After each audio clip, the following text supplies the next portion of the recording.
soifua manuia o le tauatai ia ino fatatalo nei vaega o le fiafi iva alu mataina ai le vaega lona lua o le tata prokalama nei ia i le foʻi aga malosia foʻi ia o Long Beach e ona tuusaʻo atu ai nei faasalalauga ia autua falea uaʻu siufoga o le taeafou radio Samoa i Long Beach i lau i ota malawa i luga o falaaloa sa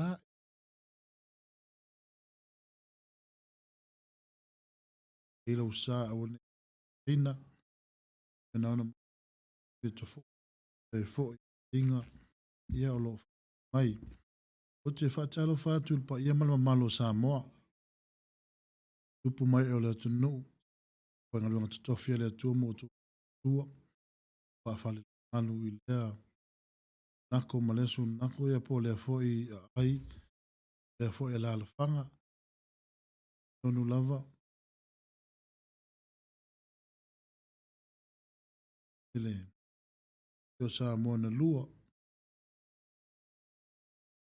nua i matukua o iai nei vaitau o le gasegase o le iai moli atu le faamālo ma tai saʻi tumau ma le tumau o lou nei lalolagi i le tumau o te talofa atu suafa malamalo ola e ona maua lenei avanoa tatou te o iai luga pe au galugalu o le ea ia i le gata failagi ai ona tatou maua faatasi le manuia ma le alofa o le atua o te inga o te faafetai foʻi lenei prokalama o le siufoga o le taeafou le tene ia foʻi lea o le faatonu ono aga tupe ai au le aso ma le auā le fofogaina o le logoina o le finagalo o le tatou atu Samoa auma tatou maua i nei ia atunuu tā ai a ona nofo ai taga e mi lenei e lē mataina le prokalama i lenei e fiafi ia tonu foʻi ua staitaliga foʻi laga ala i lenei gasegase ua se ai le tatou le atonu pe o le ua amata taualu le atunuu toa ia o i lava i ia le mea o saʻo atu ia e ua logo ai tala ua tausia lea vaega o le lalolagi ma tonu nei ia ia le faila ei ma soasoani ole o le mataupu pe ona iai luga give God your problem he will give you his ave i le atua atu le atua e lona na tatou na le talo iova lo matou tamā auafio ule aoao i nei paneta e matou i po le atunuu ua matou aumau ai i le tele o tausaga matou saʻili manuia i ua matou oli ma fia ona ou faaiaga tonu foʻi e lē atulaʻi ia au magaluega o lenei aso pegai ai isi foʻi o ino matutua po a kuaʻi o te malawa ia auā ia saʻiliga tonu inga ai ala wolofa ma wanga lele tonu le se mala o afi inga au tonu fo inisio a inga ai ni iu ponta sea ona le masio le ne o nei ai ole ni isi e ona o lau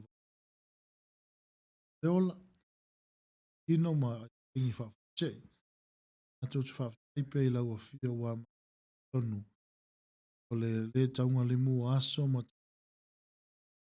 kai lava o manuia ma lo halo le nei pole ali i ani o matu se mani o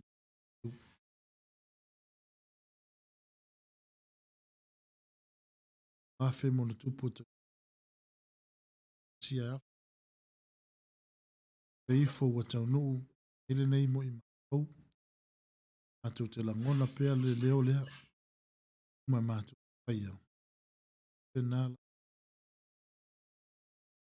si tungi ola lea e aso le ali i o ane o matu mana o i pole a matu i famo talo e lau fio e lau fa malo longa le ali i e ka CF tono nei tala fa tai o kala ia e atu lau talo fo ile atu e lau fio ona atu ino mama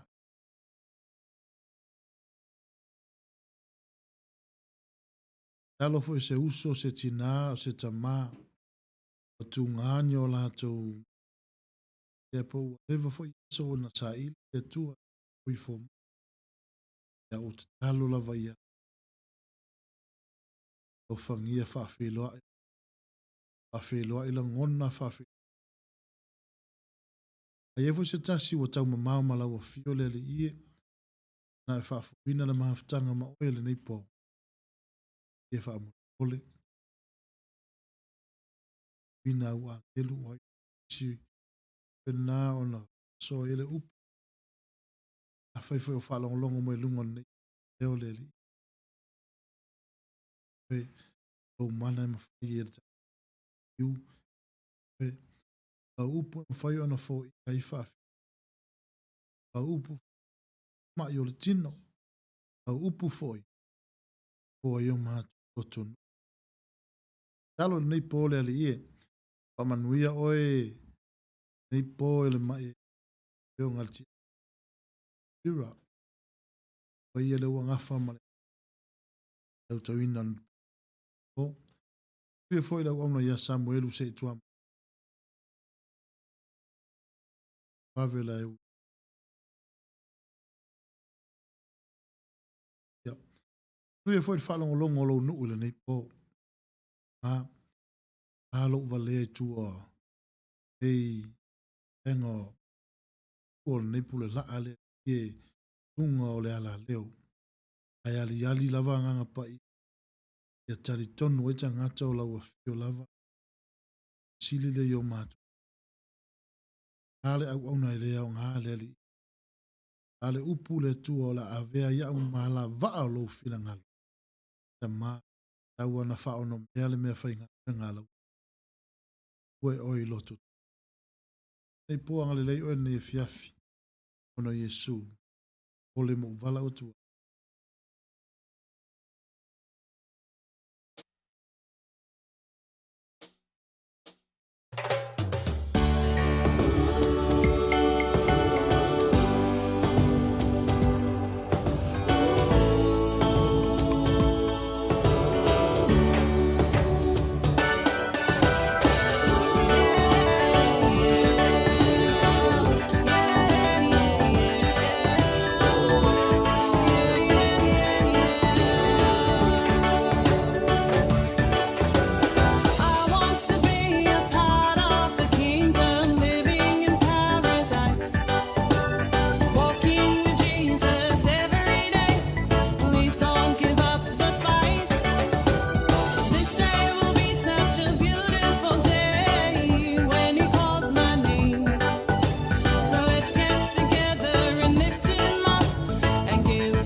Ia, malole, sa el nei fiafi, ia tonu wa taula talata fana tu level le.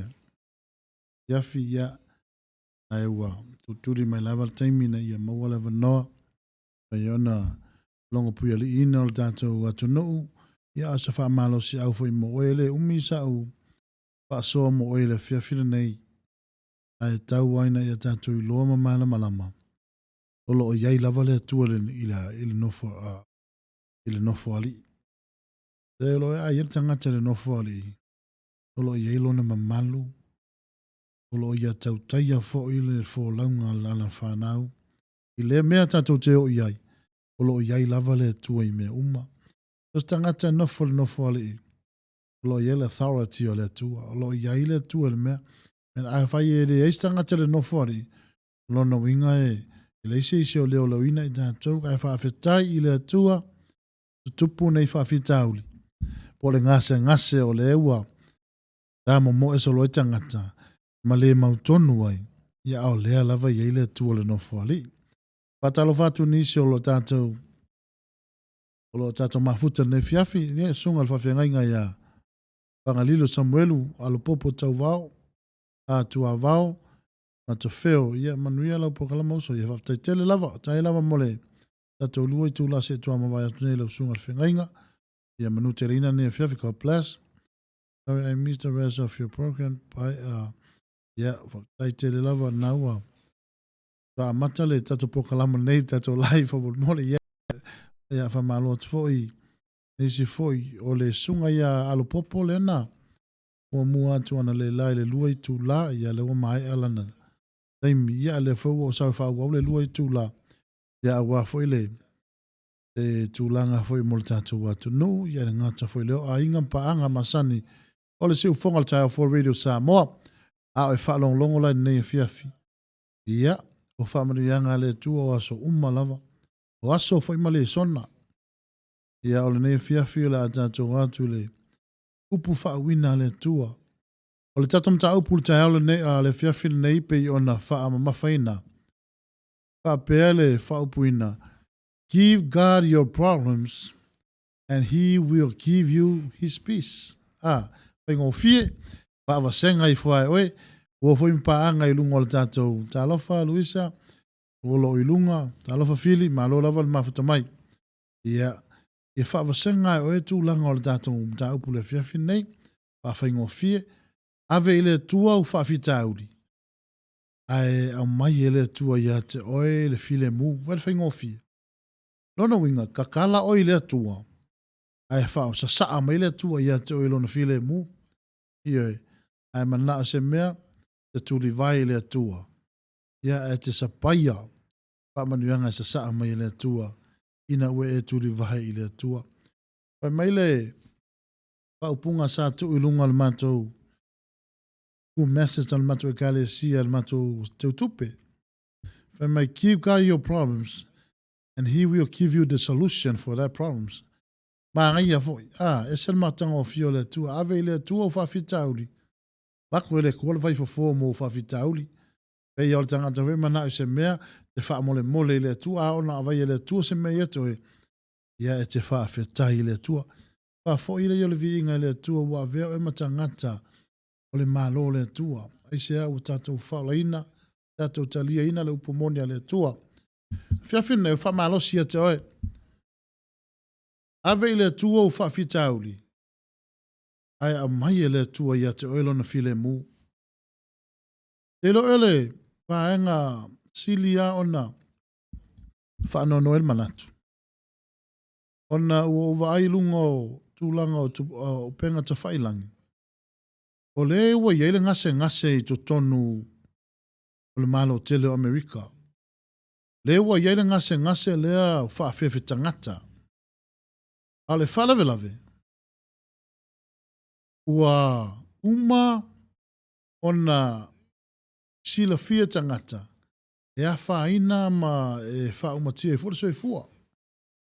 A o le whalawelave o isi ka ngaka mkua a kama a amu e taua tua ile mele tupu e ata. Ia o le ata al tangata e whai mai soli. E pe iari o kou ri ringa ngaka e lau ngare upo le atua. E i o kou tangata e kou ke fefe le kua. E tō te mata fefe i nei wha mai. Ua ka o fia i kou loku. E wha rongo le kala. Ka o fia i kou loku. Ma ure in kou mafukanga ma kou e kalesia. Amene. O le whawhita ure tātou. E loa ka kousi ka i le kuspa ia i le atua. Alfa lave ki le lo si ka i ka ngakare ka i le malo ma tūlanga o mei e lata tu tenu no fwenga la me ka kuspa i pule uma pule mai me le atua. Le fwe la wala pata i me le ole i kauni nei nei o i wongo e whaiengi loku o le ka po whaatonga lima se furu angare se furu. Ia. Ale ai vava ia e whai lava ia leo tutala no atua au ia o whatu ia. Oi pe ia ku mai pe ava pe o vai vai o matou mafau fau fingo le mea. Ia tu pe ile tua. Na ile sa nga tatu try mai e tatu sta ile tua.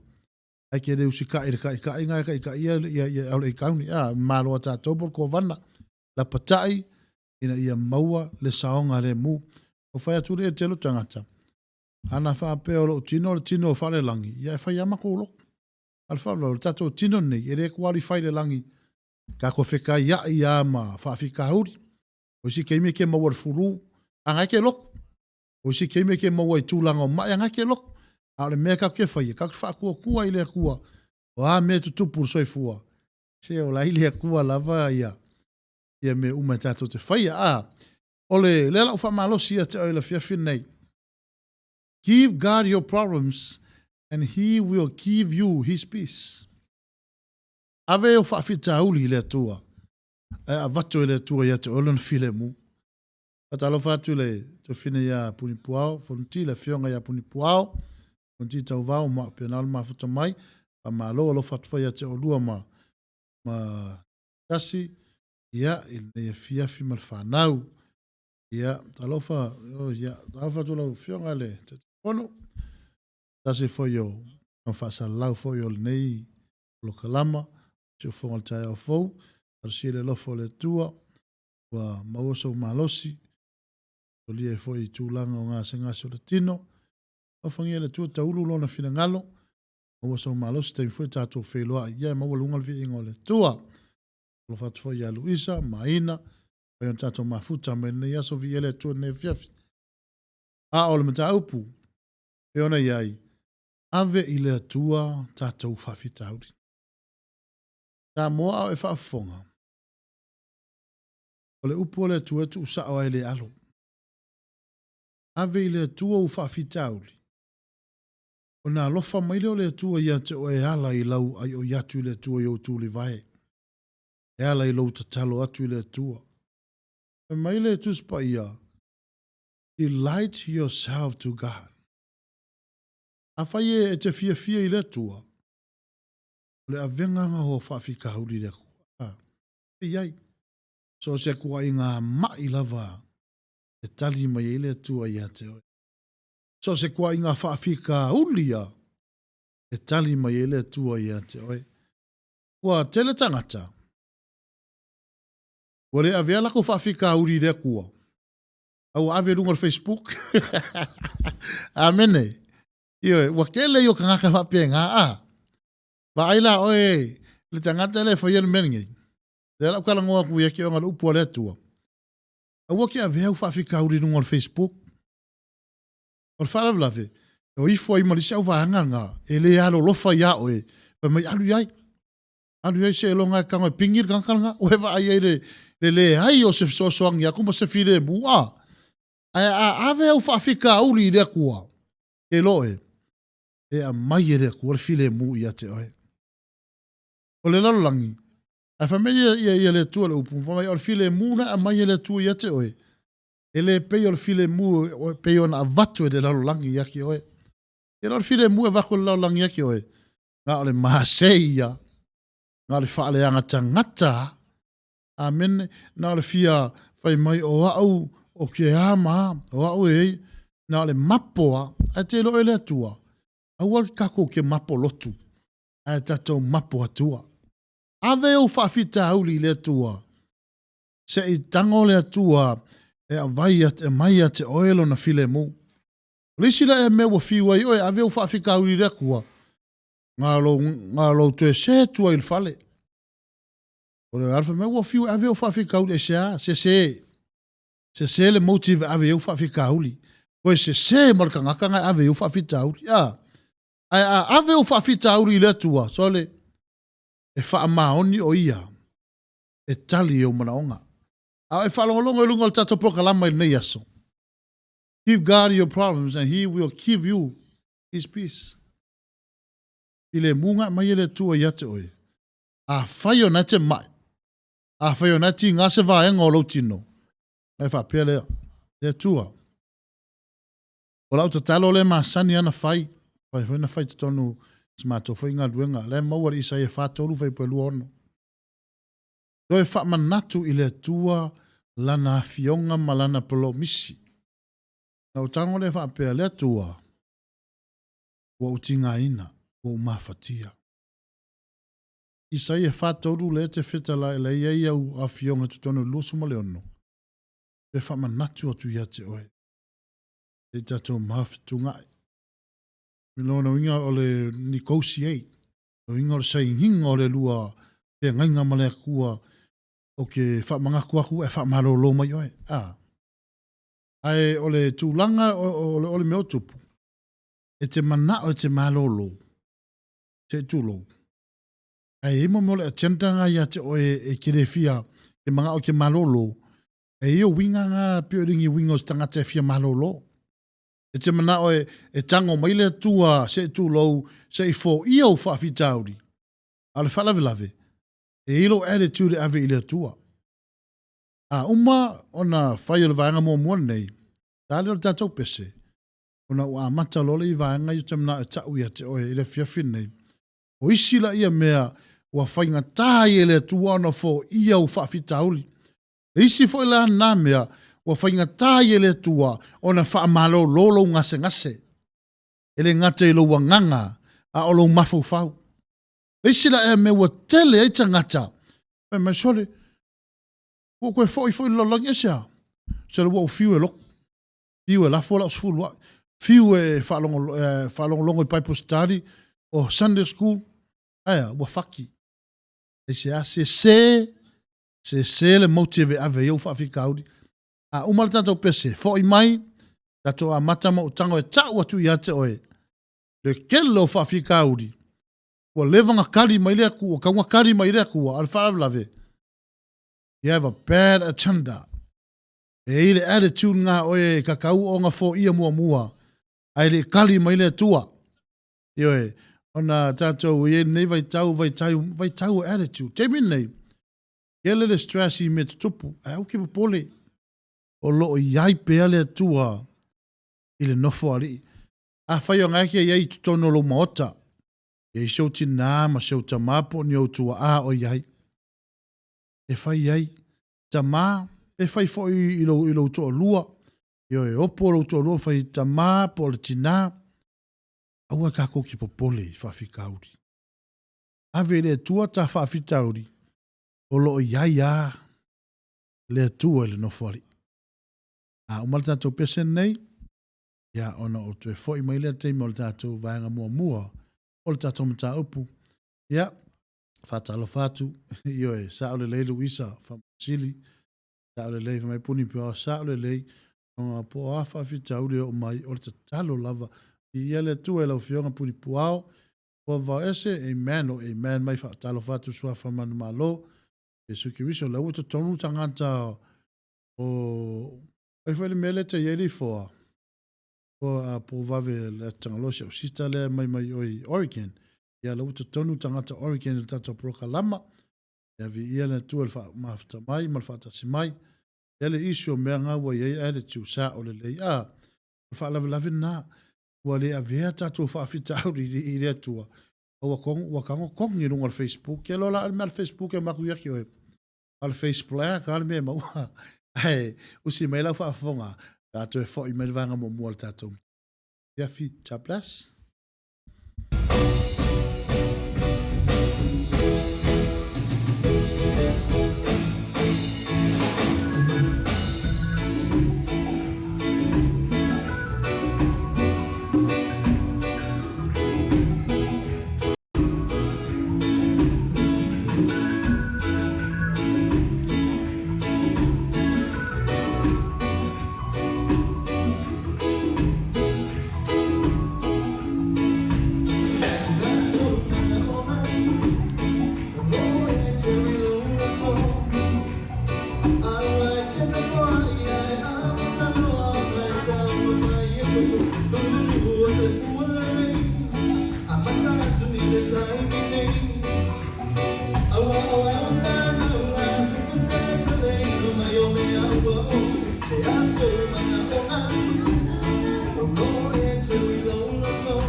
Ya, mas pati di aile tu na yaso ia ke fa pe la mo paki ri ngore la sa ku spa ia mai paki o to lima o to no malava at vel vi inga ile tu so la mo fa fitu fa ka lo so la mo fa fiku mo e fo se fa ma venga ia ke oi te o me fa fi ka uri paki o datum ta upu ta le fiafine give God your problems and he will give you his sen ma nga yo su inga a ver fa fi ka uri mai fa mai manguia pe mai de file mo le tu ia tatou amen o le la tatou wo fa taula ile tala nei il kangaka ole ia fatalo fatu le big sister ana kose o fatalo fa men mamalo le tatou si fo ta fo radio def mai la volta ta se o tu lava se o pito titi o tono le tatou fa le fa lau o lo fa lo mai fo ia ai viva ia ta I fa ta tele lava big sister ana kose ia mo le reply me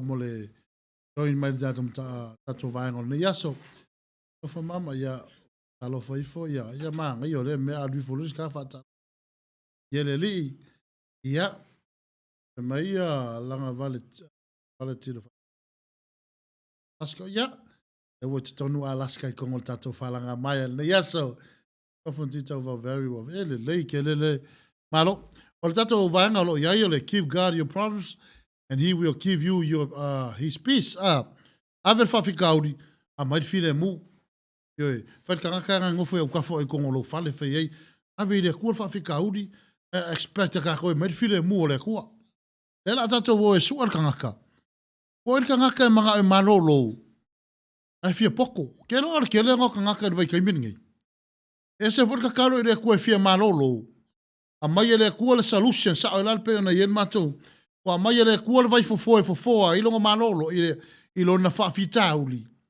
a le fa le velave ye ale tunga ka o le fia poko se tu lo ye a fa fonga mai ne fiafi e tu sa o atu yang ngana le ngata fo ile ina e malama fatalo fatu se uso au na mal fartua ia pain ia le ngata fo ile ol fartua ia lo fangia le tua le luanga luenga ia manuia tato tau fai launga le upo le tua fa pena na fa la ina nga o tangata ia walo na malovi ia le tua le fata smai uso a ole tato fo lo ilunga le tato wala le o fa mole wangia usia se lua pe kolu fo sia ka ko lai fa mole lava pe sia ngia group ia e mwhai ona maua whaatasi tātou ni whamanuianga mai le tua. La tātou oanga i le tangata. Maua lunga longa tofi. E tau o loa. Ar whalewe lawe. E fia poko. E lo e ere achanda. O le achanda. E manga o ere manga o i le akua e whaine mera manga o malo ere mana o e whaine mera mana o i le tua. Ai mana o e liu mai le akua i le me manga o ia. O le kele ngao. Kele ngao ka ngaka i nge yonga po. Ere manga o e whaine mera mana o i le tua. Ai manga o e liu mai le akua i le me manga o ia. Wai ia i tā ua. Wai ia i tā ua le lefu po lefu po le ele lea. E kaki whai akua i le akua. Leo ki mga e whaini mea ki whai akua. Wai o le akua nga whaia na whaia i tātou. E le iwa pia fwoi lai whaia le akua ka konga e koe kangore koe pule le meika. E pule ale meika le mea design ai oe. Ioe. Au te mana e whai loa i le ne fiafi tātou. Lo whaia i le tua. Le ale mea mai i le tua e malo loa i oe. Ia alofa i le tua. O le vaengala le lau tau whai tau ina. O tala i le tupu. E lau whai tau ina le. E fesolo mta upo, a le Filipi mta upo e whale, i lau matua i le fiafil nei. Ana ia fo ia te nofo i lau maota, mai e tango e whai tau. E o le tato matua le nai ne fiafi. E lau whai tau ina, whapea. A Filipi e whalon whai upo e ono mar fitu. Auana i popole o lima, ua i loa lo, mai o le whai upo e ono, le lau whai tau ina o Filipi e whawhai upo e ono, mai. Auana i popole o tau i se mea tasi, a ia whai loa atu o tau manao i mea malava i le atua, i le tatalo, whaatonga, male, whaafitai. Kolu mea ngau ki fia kalangoa i le fia finei, whamamafa, tatalo, whaatonga, atoa male whaafitai. E mena le whaipo e fitu, o le manuia fo i mai le atua, o loo siri lava i mea umai manatu iai, e leo le winai o tau loto, ma o tau mawhau i yake riso. Ave i le akua lo whawhika uli, a mai e le atua le tamau a inga i mawhauwhaunga. Ave le atua o whawhita uli, a mai e le atua lo na file mui lo loto. E se whaingo whir fo mula le atua. A ngofo lo kaka whainga ka. Ia o ngā kele le olo whainga whatalo whatu whau le si wao. Ma lolo mafuta mai vi ele ri. A o la tato wo i le vaenga le o le tala i le tamalo nei o na manu. Ia tu e lau tusi maa o le tusi o le lua tupu lo na lua tupu o lo mawere kala ka maloa.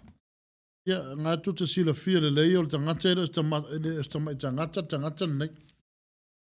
Whalongo le lau whaita wina i le lua tupu o lo na mua se whangata mai le whaiupe fitu. Pai mai, o na manu le ali e pule i au al tupu o suria. O le tangata o ngā ia i lona ali. Ma le ta ua lava, ma le ta ua lava, aua o ia na o mai ele manuia mai a Iova i suria. O ia foi o le toa malosi, a o le pela ia. Na o atua au o suria, na latou au mai foi, ma le nuu o Israelu i le tasi tene titi. O le taua, o whaima au na ale a vā, ana manu.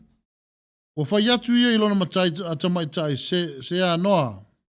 Ana iai lo wali i le profeta o Samaria. Wa ua whaatea ina e ia lona le pela. O na alua i lea o ia i le tasi. Ua tala atu i lona ali. Ua whapea atu. Sa whapea upu ale tene. Ma le nuu o Israelu. O na whai mai e leo le tupu o Suria. Sa wia. Ina e alu.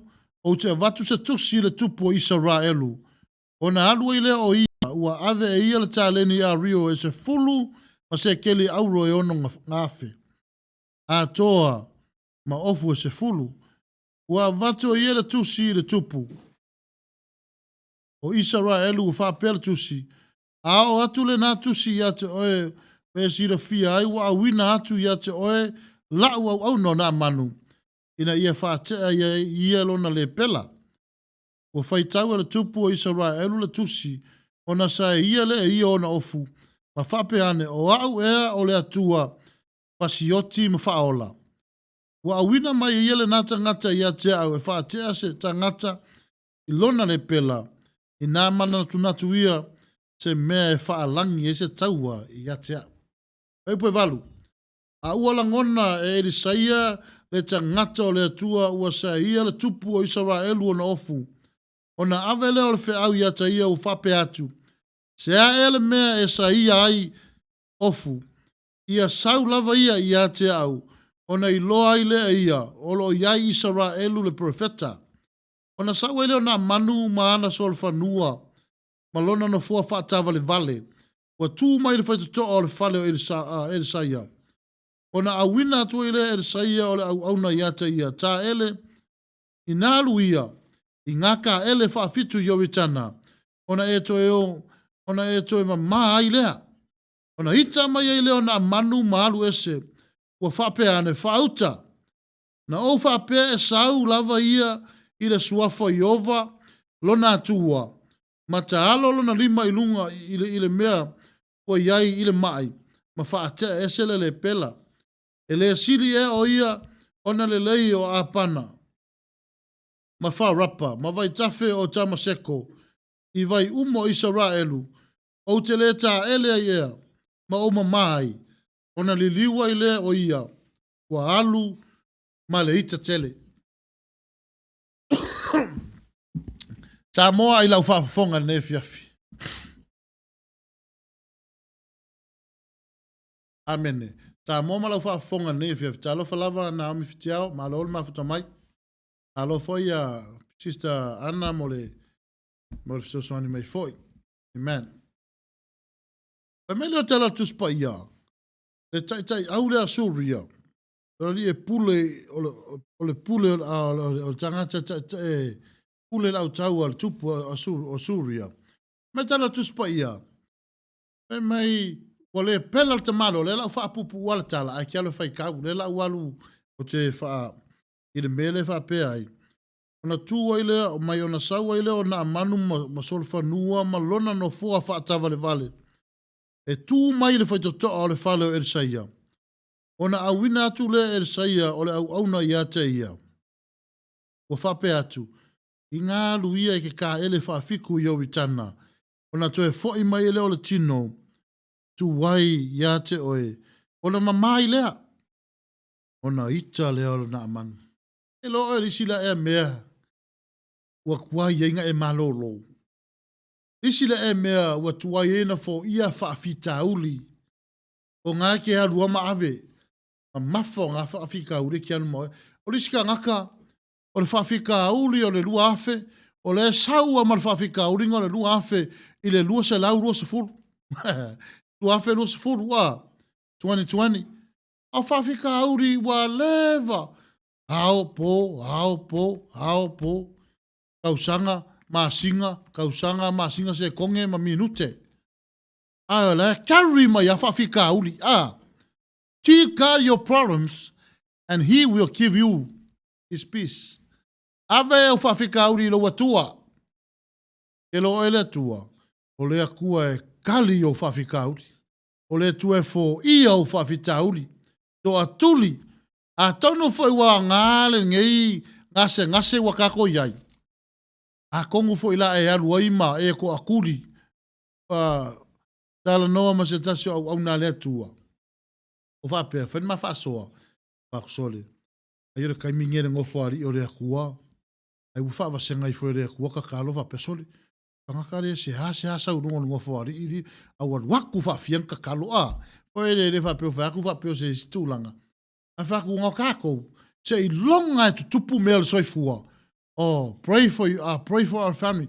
Pray, e le anga, e le anga alta talo mo e, a le fesiri. Ai se a kua kupu se la ngona whapena. Awa le vanga ia Yesu wa le vanga ia ile atua ilo na nofo ali. Wa le vanga ia ile faola ile nofo ali aya. Awa ngai fa pe woso ma lo coronavirus ka kalo lo no. Ka kalo ile au no. La wingol ka kalo le au ka kalo fa ile aso. Ka kalo fa lima ile aso. Ka kalo fai pe continue. Pray. Awa le mai ma lo la karifa mai ka ko kalo ifo mo ka kopin ka kalo se ongo. Awa ngai fa pe kupulo se fa lave wa e se me wa mai ka pe manga ku ifo ka kalo ifo. Se kupu se fa venga le ku lo le leia le ku tanga tanga mai. Wa sila fia fo ele ku le solution e ave ye le tua. Ave ye le ku le me fika ui le mal tangata. Malona ngase. Ta faila au famtalanga. O te talo uma ave le tua. O isi teimi te talo ave le tua mana onga e kari mai le kua le koe fo i maraka ngakanga ke kalo ai. Ai kako fia i le kua lo mai file mua le tua. O isi keime ke kakalo aku i le kua. E toi fo i maritangata vi ia le tua. Ioe, ka koufo i la ia kakalo le kua wha malo lo i le tua. Ia.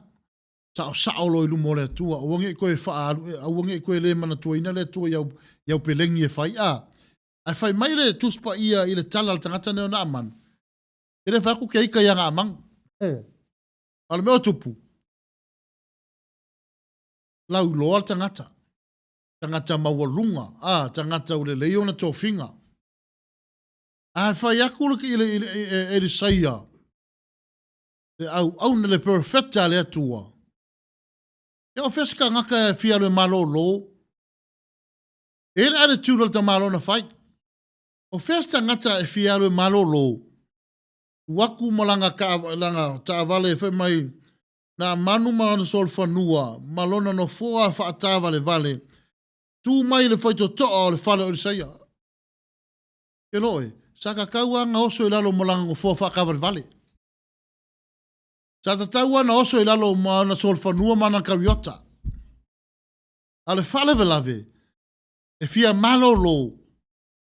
Ai ere attitude ere ka ea. Ere attitude na iai. Ioe. Ere attitude na iai. Ole attitude la iai. Ele manga o e sau e sue se fofo. Ele manga o e sau e kua kuli lalo i lea kua e ale lau aunga lea kua. Ale fale velave. E manga o e luakual ka ngaka wha malo lo i e runga long kariota po longa na moenga. Wha longa e kala e lau whaita wina.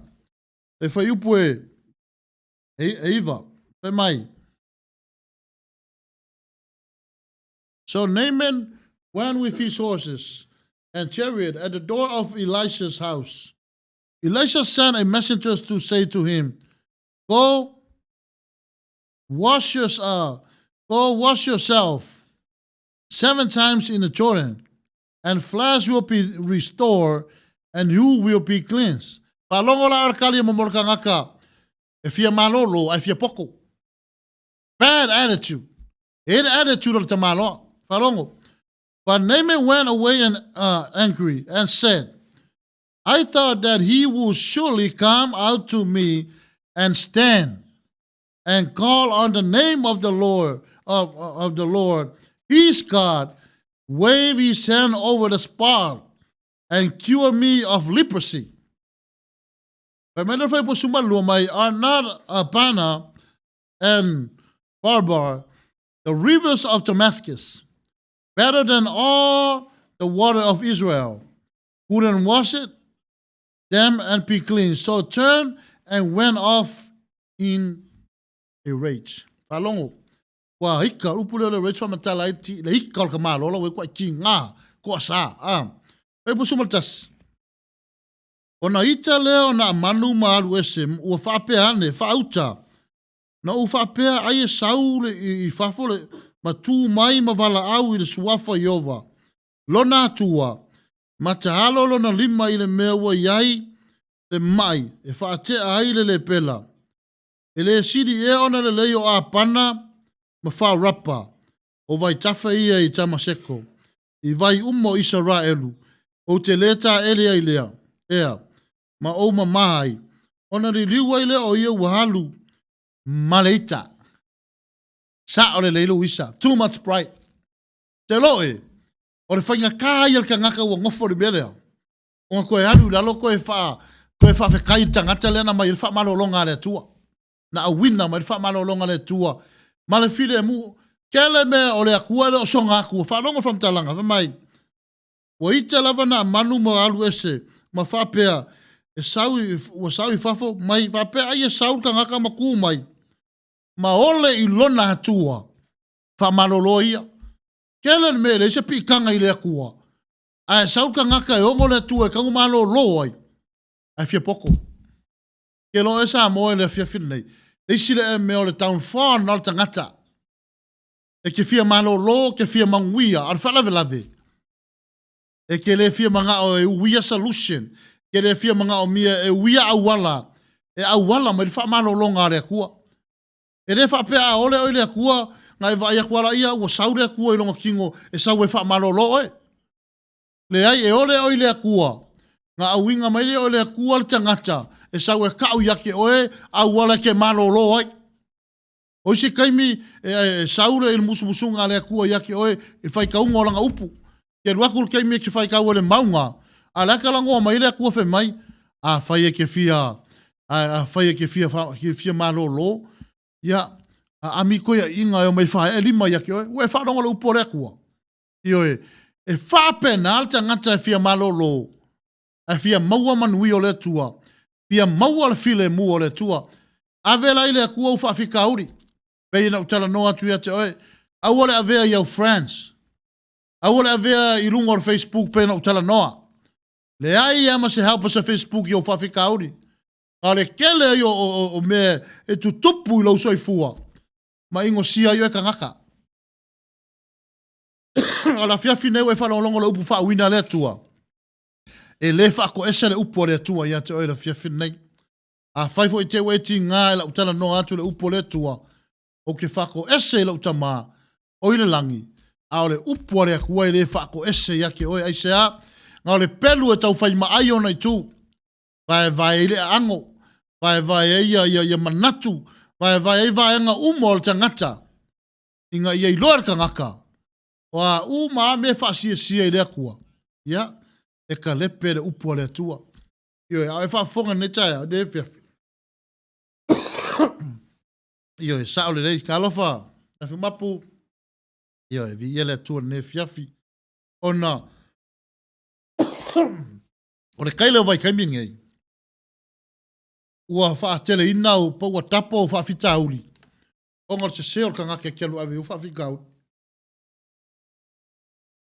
A ave u fa fika uli le kua. Paingo fia foi nga apa mai le kua u fa fika uli. Io e. Paingo fia nga apa mai le kua u fa fika uli. A fai fa fika uli o tu langa o lo pa ye ave le kua lo pa ye. A fai lo fa fika uli. Lo le ko anga e kia lu i mafukanga faola ola inga ilo wanganga. Ave le kua nga fa fika uli ake oe. A fai lo fa fika uli a orke mi o kou kakalo o kou inga. E ka kuso lo vaema. Ma ka haa au vai ele. Ave le kua nga mea fa fai ngofia orke mi o kakalo pe o sang meso marie. Ie. E awa ke fia. E ke mai. E ke mga o kakalo o kanga ka mo oe. No. Fai sa unga luenga se i loe le kua le fai ke mga o mia o ele tua. Amene. Tagata la leo ndaman. Ngor ka ngaka makua ai. Maua lunga. Ua lau loa tang e lona tūlango iai. Al whala vilavi. A mga ora ngaka. Whai me sa kaunga laku le kupu ia ke ia. E perfecta ia te ia. Perfecta lo isa ia. Isi le perfecta ua loa ngā luenga ko kongo le upo le tua. Perfecta la isa ia. Sa ia whaia vā venga. Ai wo o le te mina luese ai e me e lia. Pa alua mailo wanganga ia tia. E mailo tala tuspa ia. E alu ia. Ia e sa ile langi. Ave ola. E pa ule o futele. Malua ku ka malo e lia kai ele vai yo jana ko e kufo le vai ai. Ke loe. Ale leir ka ngaka ave yo whaafikauri. Pa mai fo le file munga. I ke kangoa ka ia i o whaafikauri. Pa mai mea nai whai e wawenga. Ke kango ka lepe i whaafikauri e sea. Ai rei ei a Yesu. O le atua le nofo o le atua. Wa fo ilangi mea ke ole i le atua. Wa whaafinga kai lo mangaku whaapeka ni mwere. Au le masaro salo. Ngai auanga i masaro salo stangata. Nga ke ole i le kua ai masaro salo le loko. Nga ke maua le mea ngai ole ai. Kala tuspaia. Pa kusa lo wola masaro salo. I le whela fulofo ino pe au or sami. Luaku yo sau. Luaku a angisa video. Luaku ai. A sausa video sau fo. Ai. Wha maua lalo o tatou loto. Matalia le upo le atua. Whakai lawa fau sa le leia. Mana le upo le atua. Taina fi mapu. Yoi. Anga oi. Ya. Vi ere li ka lo fai. Ai uso ia ma. Masa na fi lo mafuta mai sa. Mo tai vai lau. Sunga whengainga. Wa taio. Ya malfatua fo. Ya lo fatu ya tau. Tain mafuta mai. Pa mele kala kuspa ia. Pa yakule. Wewe mawar tangata. They have a agenda po le attitude. Fai mai. Fai le kele o vai mama i tamaseko. Alea saul ka ngaka lea kuri mariken kiki fai mai. O ke anu ka ele o i o vitana le vai e pala. O le. Uso matu fine ne fiafi. Ta maa matina. Se au fai akule au ngare kua yaki ole me ke faia. E ke mama ai ma e manu ma amaya. Ma papena ona ta lepe yu fa fitauri. Alo e fai me nga ole perfecta le atua. Le fai yaku yaki o ke alo e fai. Fai mai siri yaku mama fai mai fai upu le mai. O mai ele lei pana. Ma le rapa o vai kafe ye kama seko vai i vai uma o Israelu. O te leta ele ia. Ma uma mai. La ua fai aku la ua ngare akua. Alu o renga fai mai le akua la ua. E fai i jangata nei. Alu ka ele fa afiku. Ka ele fa afiku i vai kafe o iawitana. Vai de fai ngofie.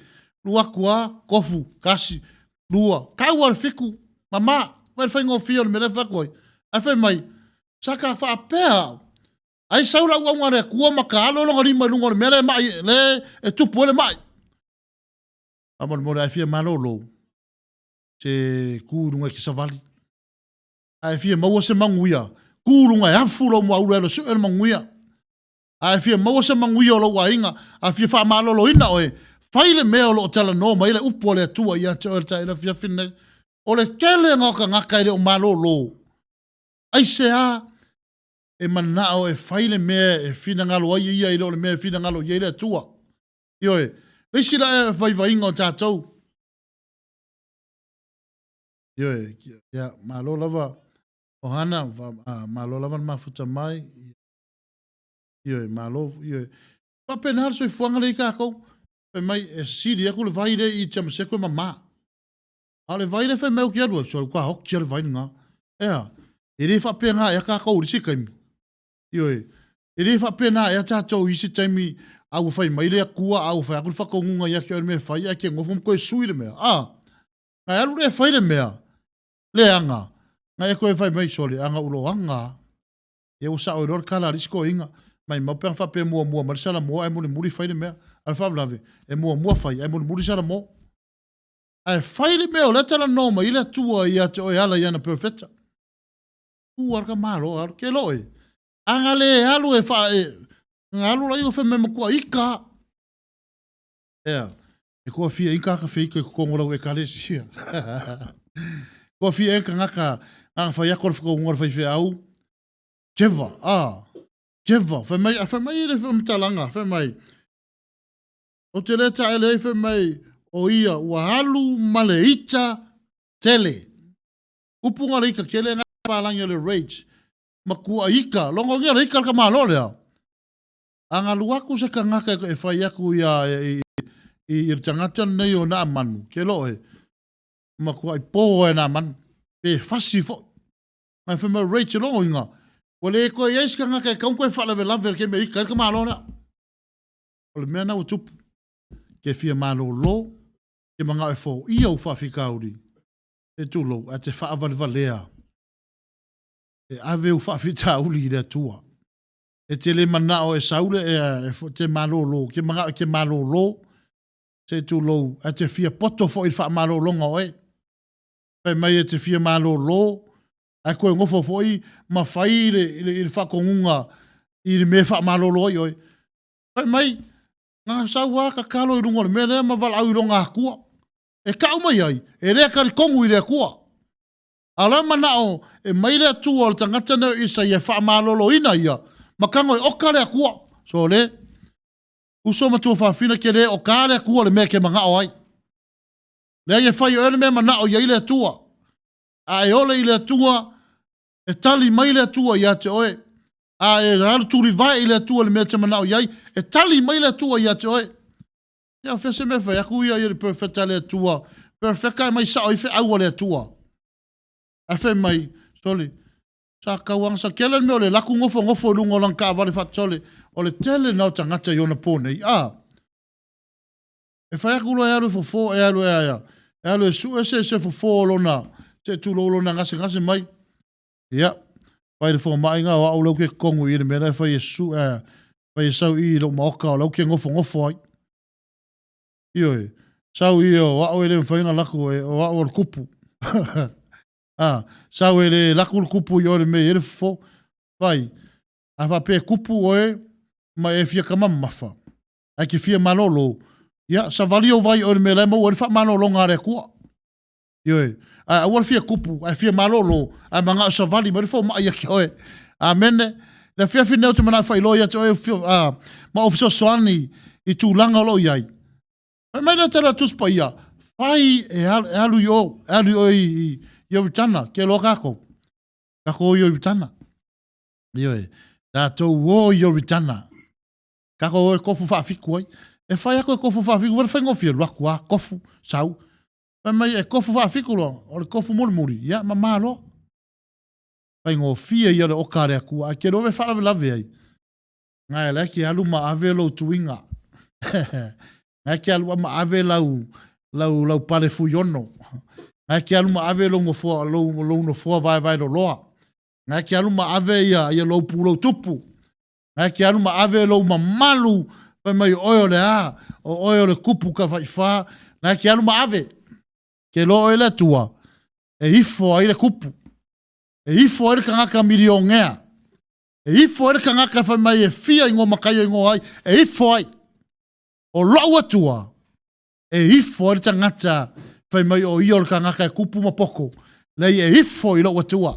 Sa moa e whaafonga na whiawhin nei. Whai ngā tā ia, o na ofi lea tua i ate oe, ma tango lea tua e fo ia o whawhitauri. Na e te whia poto. Na e te whia maumea. Na e te whia aloa ia. Na e te manao e susu e latu tangata i ate oe. Alu e ko akuli i laua kua. Ke loa tala tuspa ia, a o la unga tangata neo iona i oi Nineva. Whai mai la unga i ova ia tangata neo o iona i Nineva. A whai mai e o le la unga ia al tangata neo o iona i Nineva. Waku ai lunga ngo fōr kupu. Tai o Nineva. Whai mai ngā wha longo tai o Nineva. Ko a kuli lo marakamaloa.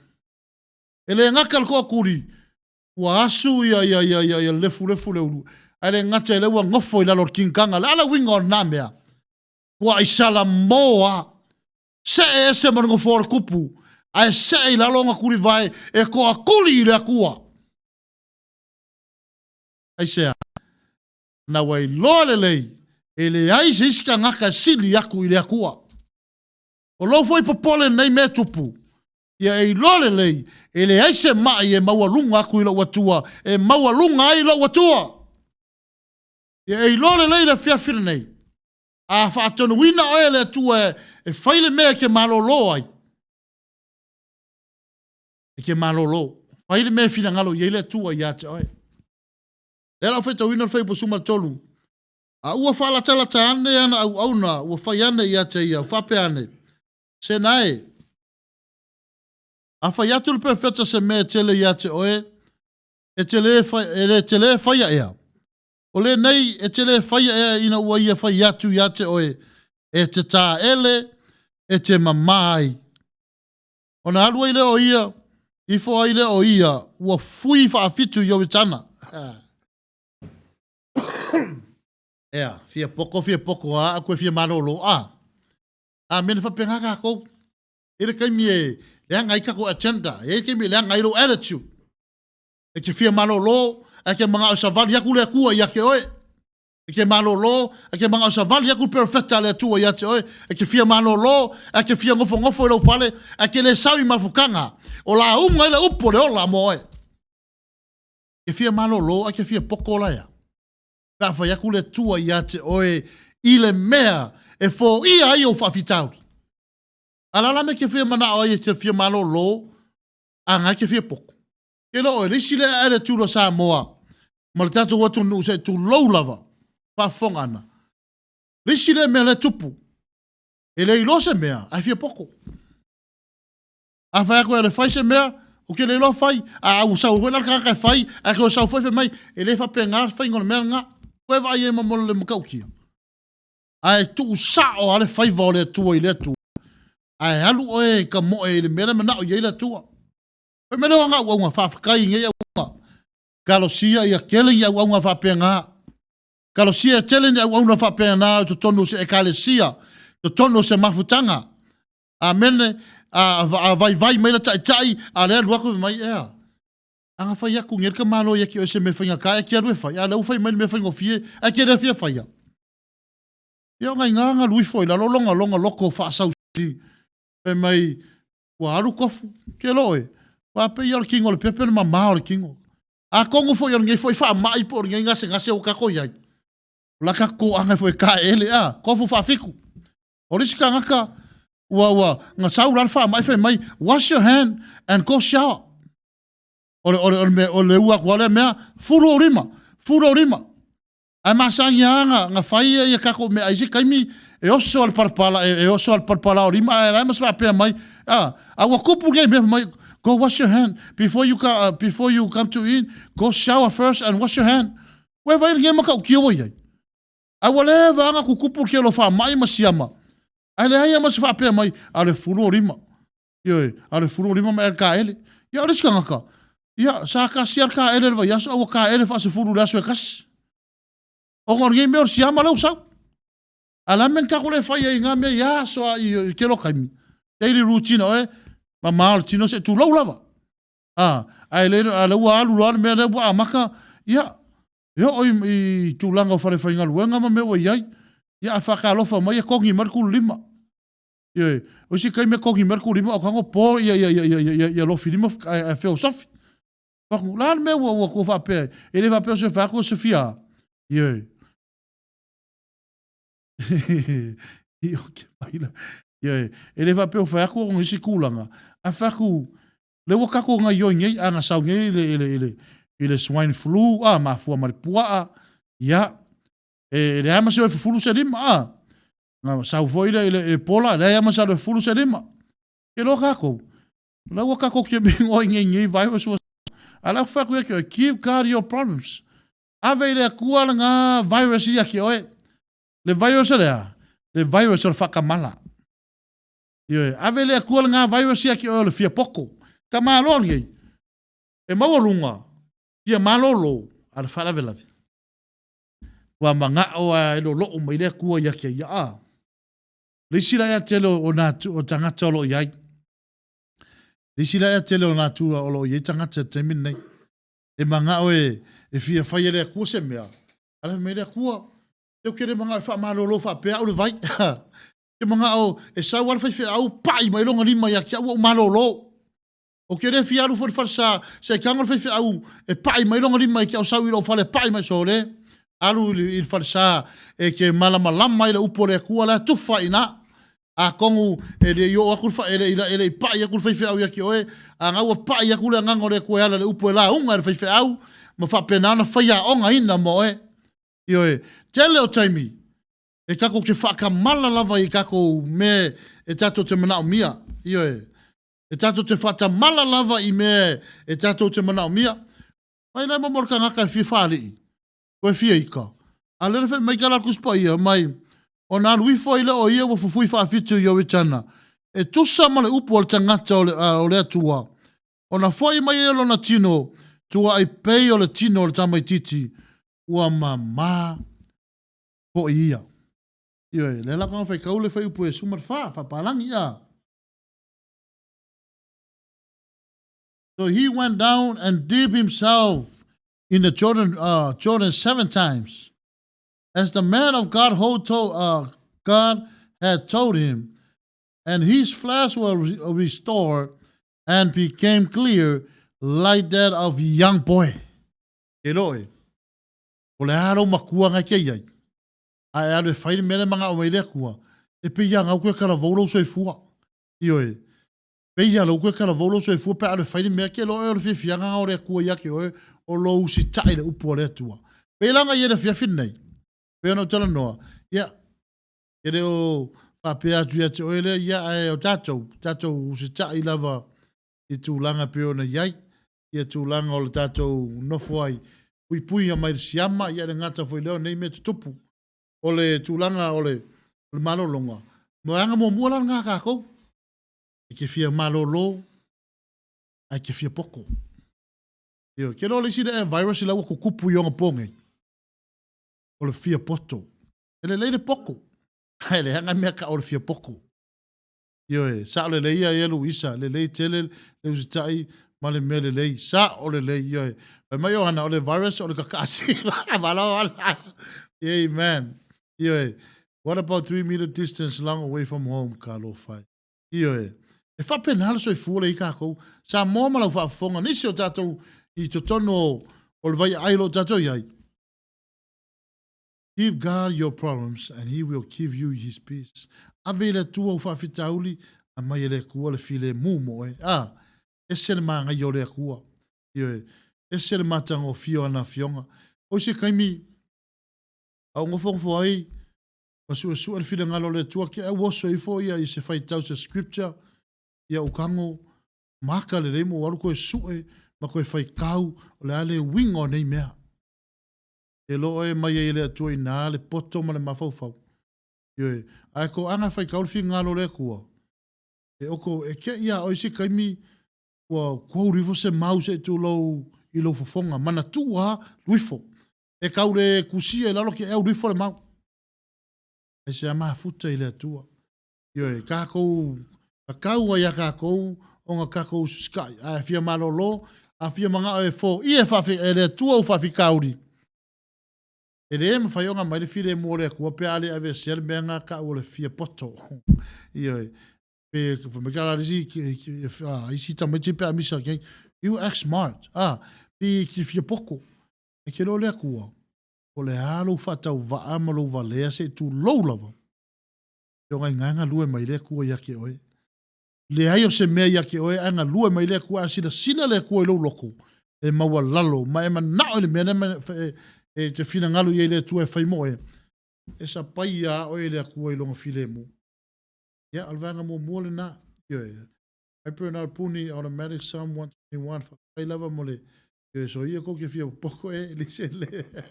Kalo vana ko se a kongori pesa pan fia poko.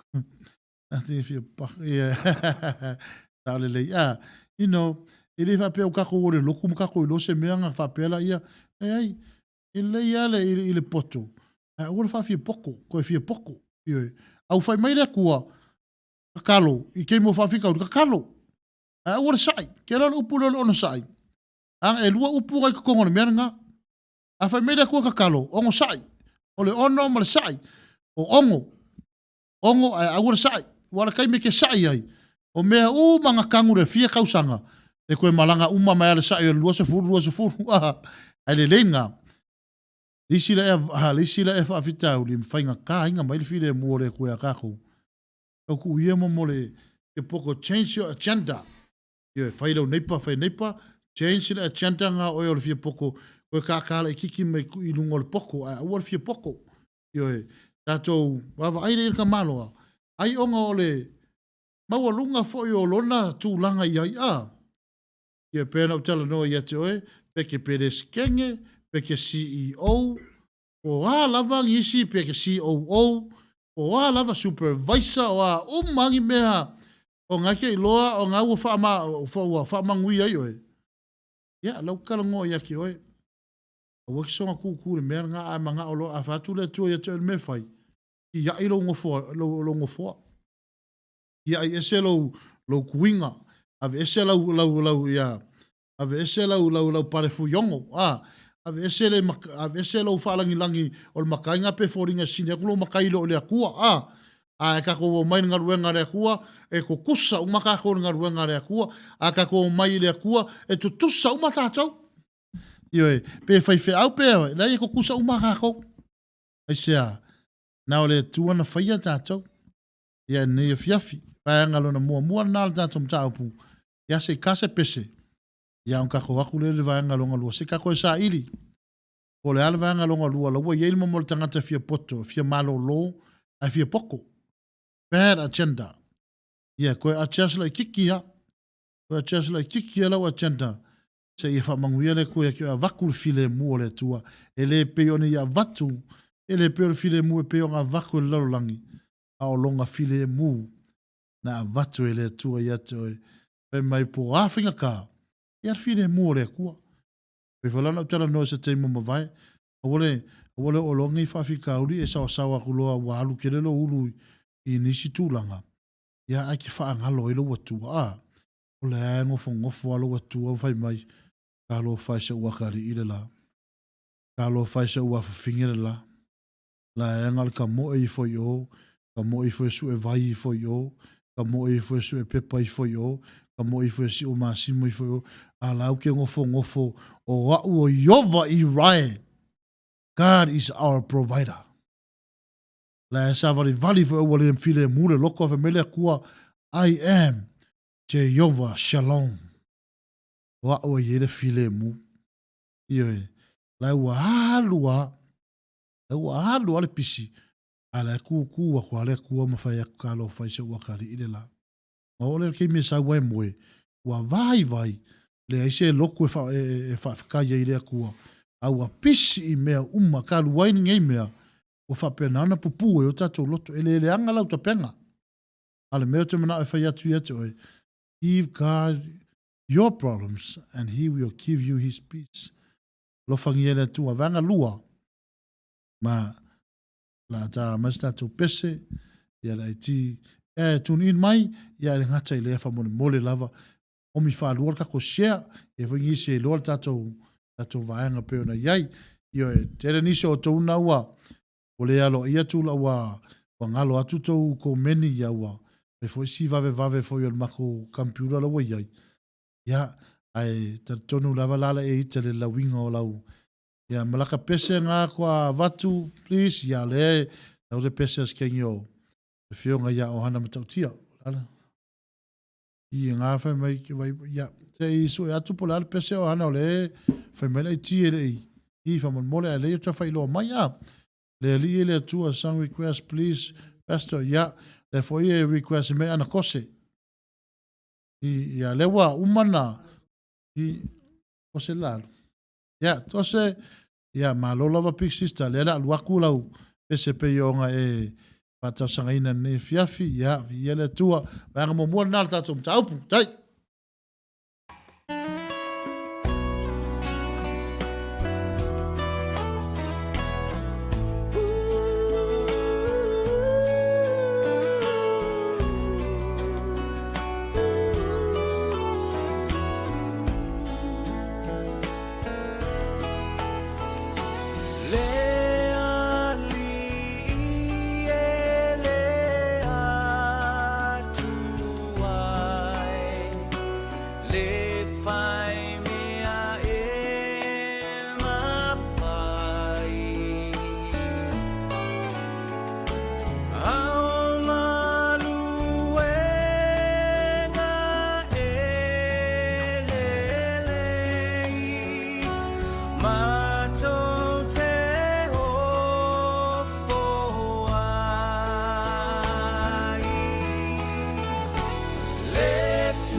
Ya, vi ele tu ne fiafi. Salo yeni tato iso tato pese. Lo fa sau ya o le fa wa yele to mai foi ma le poto la iti. E fa so atu ai atu lango tato pese morialofa a. Ya por pese foi fa tawanga el tato au tau avile ne yaso. Ya por mata upu foi ile polo kalama le peel up and stay strong. Tato wati na e matato malolosi le tua a. Vanga lua le tato mta upu ne fiafa tato niso tato mafuta mai. Ko se nisi foi le si wow ma lo lava le on sai ya le tato vanga lo na lua tato se e atu il attitude o tangata o leva kirenga mai kau ave alonga ngase ngase ya ai ngalo ya kia ya ele o le kelo o kupe pe na pe ma saniano o ko ringa le atu langa e mafai o nga ele kupe ele mafai nga fa ka o kupe le ola. You can have money. You can become a rich person in this world, but you cannot buy healing. Ele mfai fa kau se fa malo longa i lau i a kupe. Ele mfai fa kau lau insure, pa ele mfai lau life insure. Ele mfai fa kau lau life. Ai al fa fika uri, ai kanga ave le kuor fa fika uri. Oh, al makua ai. Fa fetai ale ia. Angelo le langi ina ua whapena o na watu whawhitau di le tua. O le atatou o na ua e tasi e amal tue whasu 5 minuto o tatou por kalama lo tutoe. E la kangoi oko aku vaenga ia. Ina ia maua foi se whamama avenga ia te oe. Ave le tua u whawhitauli mai le tua ia te oe le tatou ile file mu mare oli ia. Whai maile mo pe tau 5 no whai pue fitu. Ave i le tua me uma tau te popole ai. O lo manatu mai o ia. O lo manatu mai le tua ia te oe. Give all your cares to God. Ave i le tua tatou whawhita auli. Awala vea leo nepa. Ai ere se kai mea ke rua misa lo malo nepa. Koe la lau uma mea lo nepa. O ia whawhika auli ngai alu ave iai. Awa fwoi e sawa mai o whawhika auli whaife au. O whaife au inga skangaka fo ia. Ave o whawhita auli i lea tua. Uri vai le akua, a vatu ia te oia o whawhita auli, ua loa kausanga o aveangi whawhika auli. E ua whaiwhai o kau whaisa isa solo i tangata onga, o le sao o kangaka ave o whawhita auli a. Oi foi lea, le tupulanga tama mateine, ta maa matina, ia ave sao o whawhita auli tangata, e loa na te fo ia o whawhita auli. A fai se whawhita auri o lo wahinga, a vei atua. A fai se whawhita auri le wā oe mo lo to lua, a wala sea fua riska ngaka. Ngai arur ka ngaka ngam fai o rua mo lo ko lua iau whawhita. I le tala nau e fso soani tuiai. Patalo fatu le sunga le awhawpenga ia se polona tanwasa.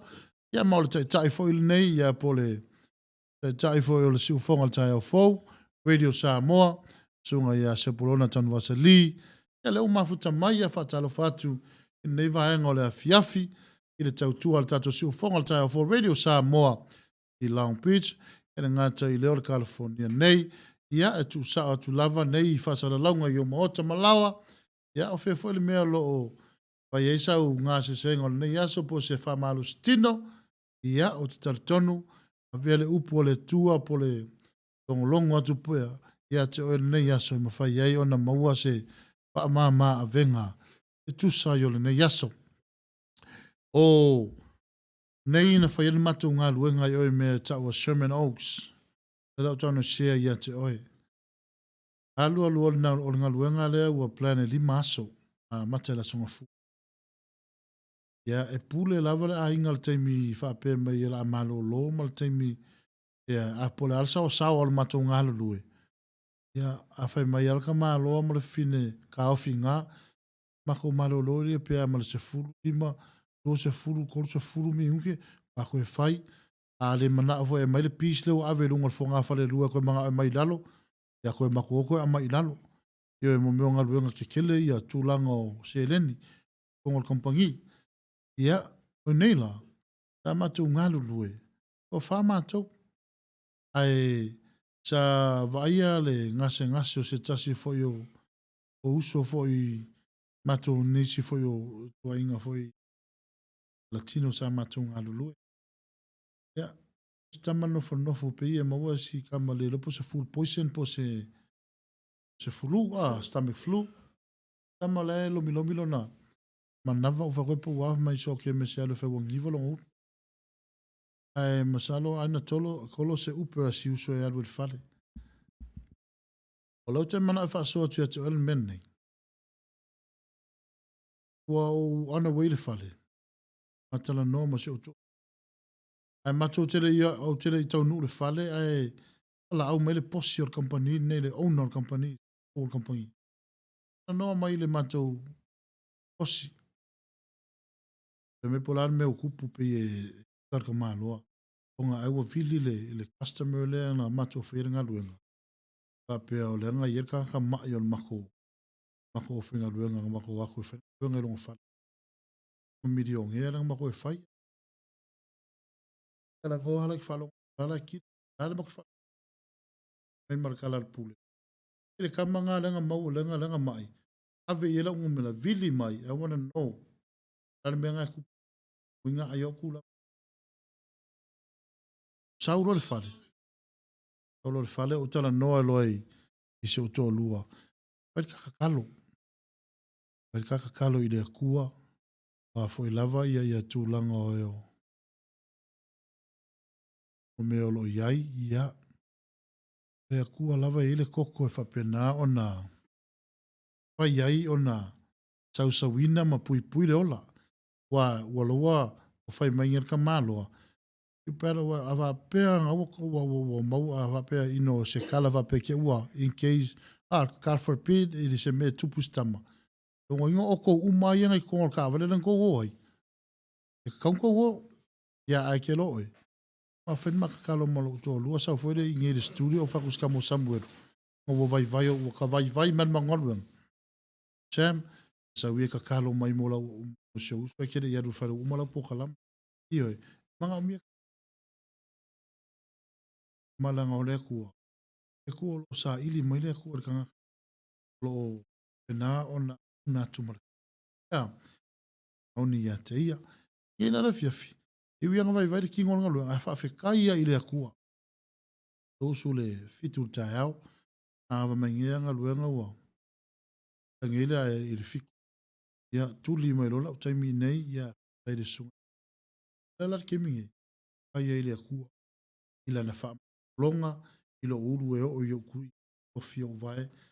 Ol malo long le fe ta no mala iti nei no o va venga tele pa me o foi ta to ile tua ya ni la fiafi o sa ulo fa pe se faila message ai se a au te mana o e failo pe ma o tango pe ta jangata wa me o mai so e fu ma le ola e ave pe de ku ka ko fa fi o di vanga lua ave ile tua o fa fi tauli ua te whaalango i le mea o nai whaalango i elo mafau. Elo e mele o mafau mot pole loto. O kala kuspa i o mea sili o wha ole le kangaka. Ave u whawhita uri le kua. E le pelo ngia o e le atua. O fine le a puna toto. Pe mai tala tuspa i a whaitau le tala le fine puna toto na sau tusi o mareko. Pe mai a le tuspa ia fe mai ua loa lona ngase se fulu liwa a lua tausanga. 12 years. O kaunga oki le finge ilona ngase na iai. Ai, ua fe mai ua uma na tupe. Uma ona o loa. O le eise wha moe. O le eise e koe wha moe eise ha. Anga mangakul ka ngaka e wha akaur wha malo longa le kupe. Na manatu tangata e wha atau le ola i le tupe. E mai ua uma ia. ia fofo, aingi fofo whaakaula ai kunga whai ai. E ia ma se menga rea kiri o longa mai. Ai whai mai, ai ua wa ai le tina ua fio ha e Yesu. E kumu kumu o ka ngaka. E luaku ari i le tina, ke lo le tina nei. E luaku ari ki ngā oso e lunga kango se tulo le hao o Yesu. E wa ai wa mau atu al tina. E kumu o tangata, tumu o tangata lo o lofia nga il faola. Waku loa, whai mai kala ia al tina, mai ngā wha a kongo ki ngā longa loko. Mai ua whai ke lo e lisi whai ngā mea maa ngai e mo tangata e aru i le atua. Tangata i loa le leile taiminga le atua i tupo i mele ui e te mine i whala vela. Ai man nao se mea. Ue vele ale tūro al tina. Mo tangata ele o a ea. Ele o la vea le akua i langa polokalama. A le whai mai i tala tuspa i mai ngā ngofon wha a kongu longa loko. Ke lo e lisi la ea mea tā ua le tangata. Ia. Osi Iosefa Tuitele, ia whatalo whātu fo ia te oe. A lola mafuta mai tātou ala leo ne fiafi. Anu e whaile tu ia te oe male ainga. Lola mafuta mai pēr. Alofa ia lava fo ia alofa. Mafuta mai whalu sua ta vita vi ele li. Aloa na kose. Talo a ia male alofa ia. E mai la ia ole tala al tuspa ia male. Pai avingi li alofa maumauina. E me ua umana tupe olona ta mao a inga. E koa fia e ngiso kako wahalu vale ia tulanga o lauta mao a inga i mea e tele maua i se fia. Wahalu vale ia ta mao a inga ni mea e loa ele ea o ngā i ate oi. Tele o tangata o whamai maule o onga o kele o a. Ai, kuna u wha longa o te tina anei, tele me ua ma losi mele mai. Ua halu lunga le malosi o le mai ua iai po le ngase. Ia ar whalawilawi. Ua umakupe. Na sa wha moe moe ai. Ave ile atua u wha fita hauli. Na te a vatu ia te oile file mu. A e mana e vai ele atua le file mu o le atua ia te oi. Ave la ile kua u wha fika hauli.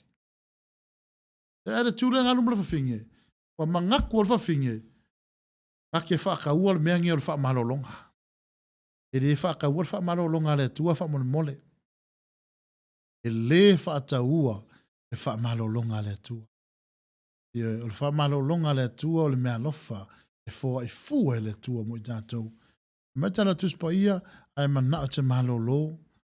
Le Ioane Suma 5 lona whaipu e fitu whai mai. Ia tū mau o i le tua, tū mau fōi upo le tua i ate o mea uma e te ole iai. Tari mai le tua moe. A whai mai whai le tala tuspa ia. A whai e te tui e tō ina. A whai e te sā ili e maua a.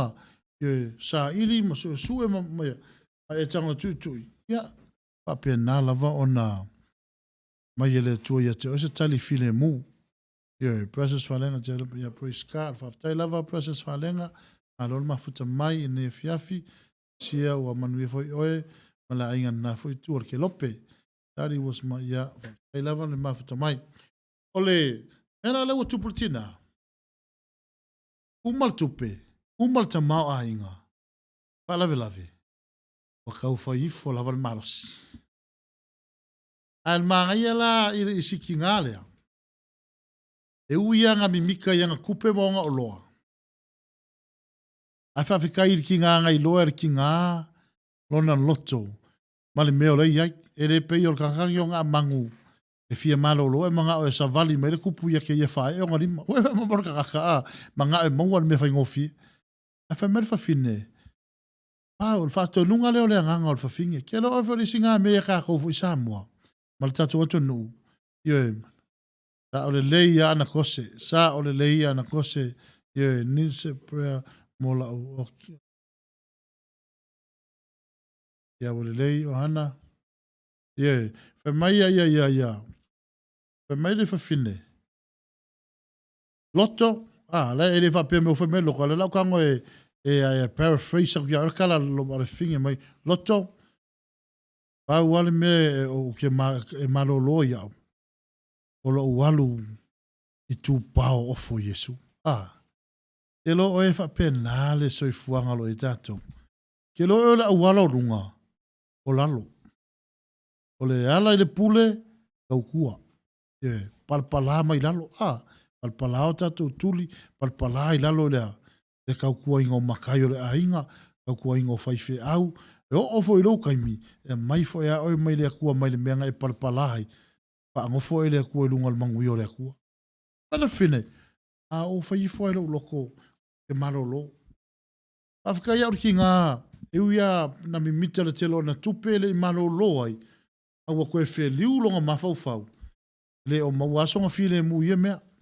Ioe, e le leila tina nei na toe whe liu longa mawhauwhau. O le kele o tangata. O wha longo wha fia le upo rea kua. Ai wha malo ama wha maha ale mawhauwhau. Wha maha ale loto. Mai oe. Ia o afo ngā me fia marolo ai lako kokolo lalo parpara. O afo ngā me e ako kokolo i lalo e whai ngā mea. Le ai. O le langa au ngai rea kua mamai kai mi uma. Ioe. O le au ngai rea kua. E mo i e free the salvation. E kaunga whai sau mea i ngā whaola kanga o mai rea kua moe. Pai ia ngai au ngaluanga le lei mo le tangata. Ala whaola kanga le kua free. Ai le kaunga fie. Mele tala ai tuspa ia luakul whawhinge. Le aise me pa ia Yesu. Ngā le kele o leo. Lisi ngā mea ke lo ai. Ke leo ka ngaka makaka e pa ia Yesu. Uaku al whawhinge. Wewe le whawhinge e mai. Ile lava songa malosi o le piriki le whawhinge le suru lua kausanga. Wewe le whawhinge a kongu ua o le anga o ngā kuri vai. Ongo le mai lisi mea o le ua ai longa ngā le leise tu lo unio na la e na whai. Ongo le kaka mai o le ke anga le kui ia le mu o solo a kongu anga alusi finga sa ave uolonga ulu. Kau le alo ia ka ngaka a kongu fo ngā alusi finga pe ngā alua mo ngā vai. A le mumu solo ka ngaka ma kelo le o. Wale sawa laki ngā ngai lo Yesu ka ngaka lea. A le sawa malulu sa ave ua whapela.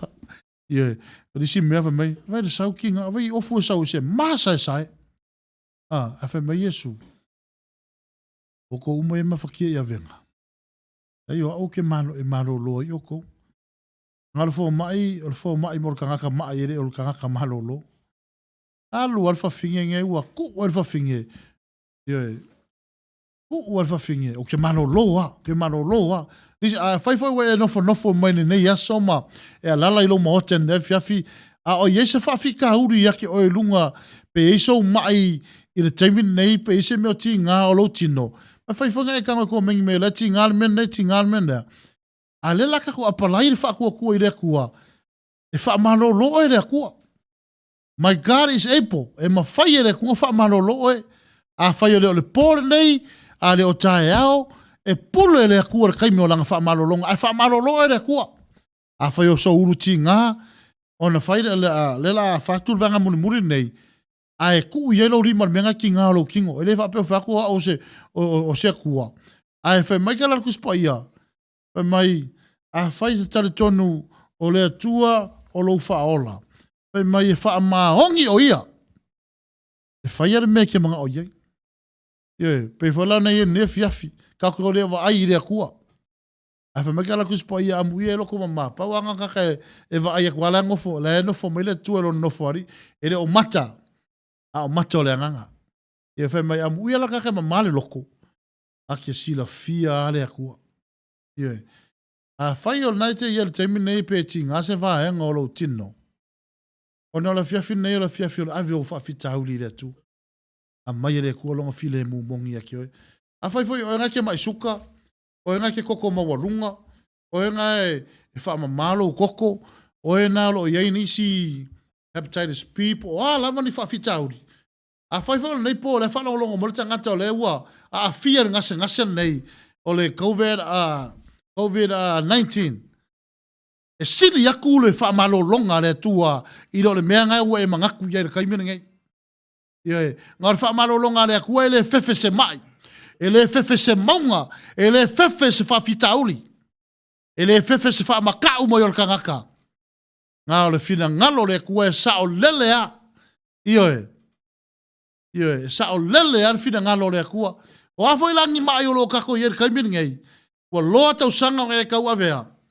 A fai o ngeke lunga o kako wala le o si ufonga tai au fou. Pa ma avenga si ufonga tai au fou ia te e ala ile upu fa wina le atua. A fai foi eni vai vai ngola wa e fai a we mana o mia e alo ese mai ai. Ave ile atua. A fai foi o lo to lua o fa la velave. Ave ile atua lo to lua. A fai o lau whanau, ave le tua lau whanau, se ia mai le file mu o le tua ia te oe, sa mo ele ne fiafi. Ea lofa le tua ia te oe. O a uma ngase o lo ia ina nei vai tau, le virus le ua pipisi. Give God your problems. Sa ula unga le matou mafutanga, ale matou live stream, ale matou e kale sia lu e leso sa se toa ma vai atu nei. Sa au fai ese mea, don't worry, God is in control, yoe. O lo iai lava le atua no fori. A wala ke popole nge fia fa pe se lo fu fai mer fi au le ang fai mer fu fi au ki au po a se me kinga ku ye lo lima me nga ke elete elai il terminate. Ku ye lo lima. Tu ye lo lima ma lo fa tua a palai change your agenda. Ke lo a vesel ku nga chanta se tu lo fia poto langa mo wal ta malo na manu. A venga vesel lo fia poko pe mai o before king op or king ol kamaki. A loa la tatou sui kako e tenda. Se o ngai ngafo ie sau ile kua ilo nga kaimi. Wen maa ngai ol file mua le tua. E se ar sua mali ol file mua le tua. Ie mua tatou. Ai fai mai ile tala alfa fina nei. Solo lua kwa alfa finge misi le kokele o la ua. Apa uma kokele lunga ia Yesu se turo ile ao. Male tino. Ai misi alako. O le kango sa o alfa finge le pointi le e malolo ai. Ona, sa ufa matala mo le fa la o tano e fa matala atu. Le fa unga mo meo nei meo o mo meo priest. A fa u, a no fo i tangata sa ale unu o le mero le faitaulanga. Chili. Ele mena ta o le pressure ka o le talit. O le pressure, o pressure talit. Sa o le Luisa, Faith Moon Mountain, amen. Mena kose. Kalo fai se o kua finga an kose. Da tau tangata fatua tua le tua e whainga tāle alofa o le tua i lana whanau Kirisiano. Da whai e te alu i le tua mo lou tau emu e le fia le tua tangata fatai tai aile ai se sala mo ma se alofa ona o le manuia lea ua mana ona o le manuia lea o mana onga. Aua o le tua o le tua so ifu ma lo lava big sister va vitai lava mo le soani mai ma le tu mai foi lo tau au ulanga le tato proklama vi ia le tua fa manuia le tua au ma fo le lei vai mai a sister Luisa oi sole my Faith Moon Mountain sa ole lei wa si ia ka manga ma ngale di Luisa io me nga fa mai akala kuspa ia me keep the faith wa po a me finga kai ka le per ka manga fa ku o le isi upo fa ku se upo va vea o se upo lata mai tal tonu trust in God me le ole o fo ile mo mo ni tomo mo fa po lo lima a walva lea ile tua sili no poto i tangata o le vai fo ile tua sili no malo si tanga io sa ole le ia fo ke lo esa o kala kuspo ia o ia ka fa mai poko fa mai e ave le kuar ka vai e fa ma inga ka poko me malo losi e ma ko i pang ia ka mai me nga fa mai o me vai nga la ke ngofo va pe ke malosi ia vai ke u pat palalo papa ko ska mai ka ngale e au se ma pe var kingo e fa pe tu se pe na fa mai ona don't feel past the word sa ole le ia e so ko fingere o ana vi ia le tua ia e fa pe nga la fa mala la fingere au o ku pau ke lo e ai ave un bangonga ia e lo le mea ia lo le tua lo loto i le me te manao ai o ngā whaile le kua lafi mai kala i whata o to delight yourself to God a fia o ia iova e whai e ia le mea whina e manao ia lo loto e whai e ia e le pepelo la le upo a le atua la ka kia waunga iai io e le pepelo ia le alafe mai fau ia fau le ala asu kalma se fai kaule Roma suma lua fai po suma lono ia fau le alafe tau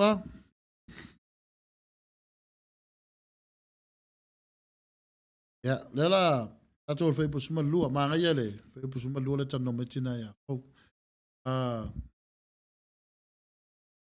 Lua ya se le fe pu suma lua me ia ngata stasi o to manatu. Awal manatu I mea sili ai fe wa I mai ua fa ma wala lo. Awal fa fi poto sa ole yo e vai. Akas kasir manga. Yo e awal fa ma walunga afa mai fe wa ia maka so. Sa el kala fa fe ele fe mai e o mai lalo a el kala pidi de fe fa fe ai lunga e vai nge. Mas e o mai lalo. O mai lalo fe wa I makangaka. O nga ele par nga fa pi e tau ma walunga ele fa ingo le parna. Ile vea fa mai ia o lo ngo ai. E ke ro kala pidi sa lalo. Sa lalo e mafuka makangaka. Ia happy tasi lo me sa. Lo fatu so ya e male. Stata mama lo so fa kiunga ma muli ina a.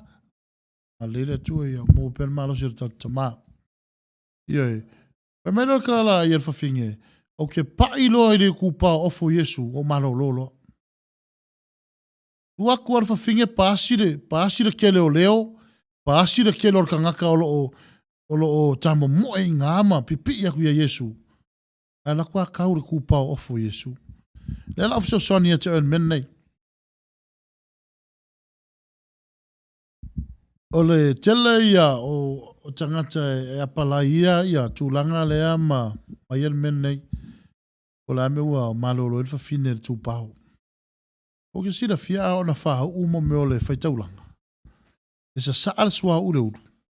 O le tūpau e sisi vaenga. O le vaenga ele o le se prayer shower fwe ele pige ula. E alua e lalo e mo me o napunga I lalo. Pingi taso vori e wha ingole. E kau e pipi il parpala. Laku alfa finge lea pa I ele tūpau ona ofu. Ngole vaenga le ofu. Pige ofu vaenga le ofu. Pa I kupau ofu Yesu. Malolo o inga. A o sa sa ala sua ule udu o whaikaulanga.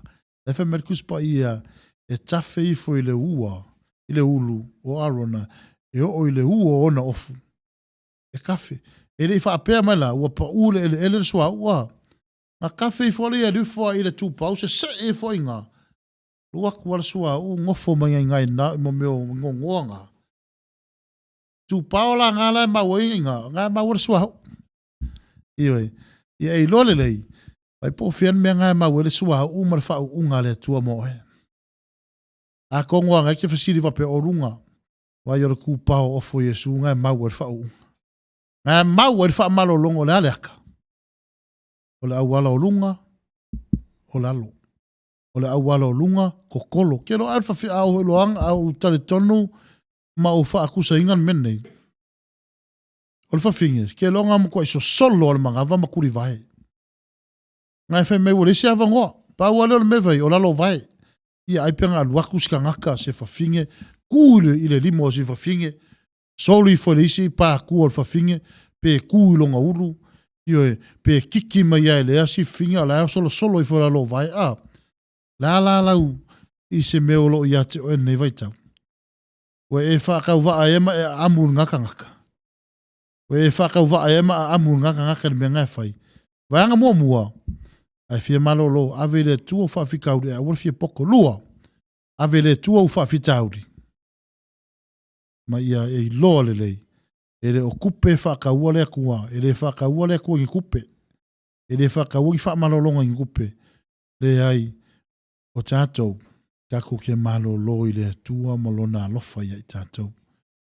Ma ngai mo morka ngaka e mangaku sili yang kupe. Ma koe loa wha mawalalo I le akua. Ere kai mie e o ai tātou wā lua a maka kau whai fole malos. Koe manga kua lo I ngā le atua. Io e. Au e whamere whawhine. Au au tūpau ofo Yesu. Au e nofo nei neipo. Wanga mua. Give God your problems. Mana e whamalolo e le tua. A vese lo fia poto. Lua. A mana e whamalolo e le tua. A whaifa u whasau siri lo manatu. Ia e toi loa whamawalalo I lo atua I le mea te manau iai. Alul whawhine pa I tūpau ofu. Ngoi ngā lea koa I le whau unga lea kua ma le whamalolonga. Io e. A fa mai kara kuspa ia. O fesili Yesu. Wai langa pa i mai atiau. A fa mai ia i refa fia. I refa. Sole. O kele o mako ia pa ia kuia man moko kanga kanga fe o mi mai atiau. E ke fesili po inga pa ia oe. Kelo e. O le pa i le mana o le tua te pa ia kuai. Pa i mai reka ele o lo wanganga po lo fatu. Pa i mai reka ele o lo loto. Se i loa le le kua. Kelo so se loko o mang fa akongu. So se loko wa kele wa umanga fa akongu e reku, o umanga fa tonu le lei. Fa akongu e lo loko i le kua. Ala me le finge pau alo loko, pau ale me o ke pai o ke malolo. Vai fa longo kalinga le sala le finge. Ngale ku pau ofu Yesu. Akongu foi o sisi foi le vanga tele ata tau ka ko wole loko. Ka ko ka puai fa akongu le loko loko. Palong long le upore ko so ye ke feru ai aku feru ai fafo feru ai me kongu sa ko kongu ro ku fafo ingo ka maka so ya elo feru ro ye so ye ke ku so dunga mai ar ki nga ele ku se feu a ki alo fafo me ko sa loto ava ile ku ile ko poinga ava ile ku ile ko poinga te loe o le fa tu le na o fa fine nga fa malolo ai ta mo ile fa fonga ne fiafi I fa manu te le tu le ala ile upo le tu ne fia. A fa na te lungo le tata wala leo. Ka ngol menga ki nga lo kingo. Pa I ai le ne fia fi. Pa I ai le fia fi nei. Tu atu minute ne tasi te pa I ai. Yo e pa I ai le menga I ai nga e ka ngoala I fa le tua o ke kari kongu yo fa lava o ke malo lo ai. Yo fa mai na kose God is everywhere. God is your and mine temple. God is paradise in you, repent and touch. Fai mai ia, le si le me au e pai le mena te iai, ta ia, la fai le tato talo, le lau tala noa tu ia te oe, te le olopo o ta pungi tau lotu, e leo ka pungi al mako olok. Le ale winga lau famtalanga, e le no a vapeo o fai atu e leo ta pungi al mako olok, o la fai a mako olok, a wale koe fai a foi le ua mako mai se fale fai ai, ngai atala noa le mengi o loku, I know a lot of people that talk about building. No, ele o kapungian ma o le o kapungian ma ko loku. O la fai ma ko loku. Ngai pe no tala no ela salen te a. O oe ma o le lotu. O le akua ele o se loku. Fai mai o le papa. Ea, la ma o matai ono e suma le ono fai po suma le valu. A la o e kale sia. E fau sia e lungo le papa. So, ele o kapungia la ma ko loku. A tono le building a tala no e te tangata. Kari kongu foi ngai le kapungia ko loku. A kongo le puring le tala no tangata a le loku re ko le makala le langi o le akua le fai ka ko loku la le ngwa ngala nga o le lotu o wa le lotu tata te dia ina Yesu e fai mali ma faola o le loku mongi le akua yo e le kapungia la o le langi o la hal wala vi inga le akua mena fai tuai nga akala ngoi mengi o loku kala ngole yo tangata wape a me dio de fai la o ina ko no I'm not talking about building or fellowship with keminga la ka ke fellowship o le lotu I lungo le live stream I no I termine ona o tu la fono le malo ma tu la fono lo tato yai o si kai ku la fono le lele ne fe a pa yo ni man mena te yai fa tu le tua o pa ilo lima ile me o le tinga ilo tino o te talo ia te oe mo le fa tu pe ona fa tu le tina puna toto tau lava o tu paolo ofu e mo fai ona malolo ai Ile neia fiafi le tua a o pa iane I latou pa ifo. Ile meo ti ngā o latou tino ele ngata I leo o latou loto nei po. Ta mau o ta talo I saia whātoru whai pue lua suma leono. Whai mai e whamanatu I ate o ele tua la upu. Le la o tu e whamanatu ina ni vaenga le tua. Whai mai e fia lava I mātou I ate oe. Ona e whaia leo le meo te whina ngalo iai. Mātou te loto iai ta mā. Pa iane se ulu.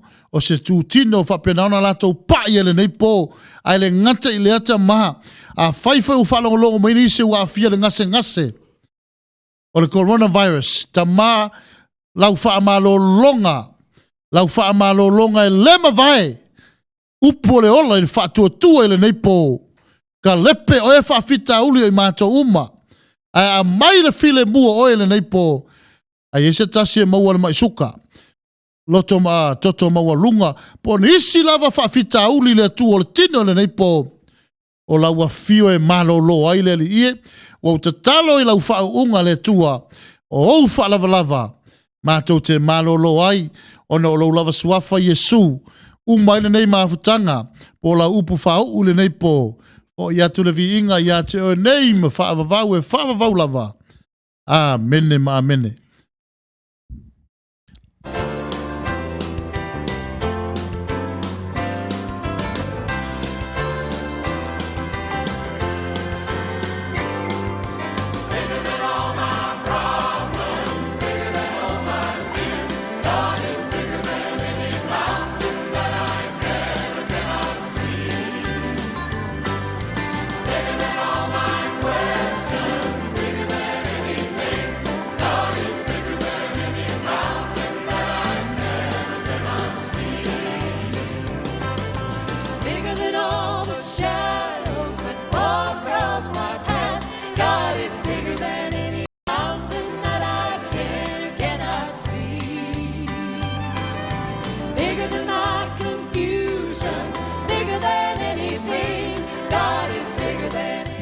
Whatatu le uso ia asa po vave uso ia malola walo fatu ia te oemane whanau foi o ngā te resta tina i nai seni eiko nisi foi o lo mato a inga lo mafuta mai nora ta avao lo mafuta mai vi ia le tua le ngāto foi leo tina ia fau ia ua umalo kato pokalama ia ona so umaleo lau pesere la iei ia ona wha muta i le se te talo mo le wha inga o le tato launga o le ngalo kiu guard your problems and he will give you his peace.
Yoi, na ua fa mai atu ta ile upu le tu nei po ona ngalo ya tu se tau tu fa le lava fo ela ona ile nei po u fila na vai vai au manga luenga ya tu li mo lava le taimi ya wa fo ile se fa malo si au mo ta tu ile ola fa le nganga ta tu ia o ta tu ola fa le nganga pa wa le me fa ta tu ola fa le nganga ya le upu le tu ya o ta tu ola fa tino ya o se kalokao o se fa sipovi se siu muri pipi ki ngā lavanga lolo a koe ere maringa e whala iai o kai i ere ngā kai lea o se alaisa i e whapea nārwha ingo so i fuangare i e tātou ai lofa tele le tua i atu a whai o elena e i tutonore o elena e pailo lima ia la mele a mai e sau wei whawhetai le tua nei aso a whai fo i ere o langona nei tami so ono sai faith pe o tala le na mai niso tatu sui mafuta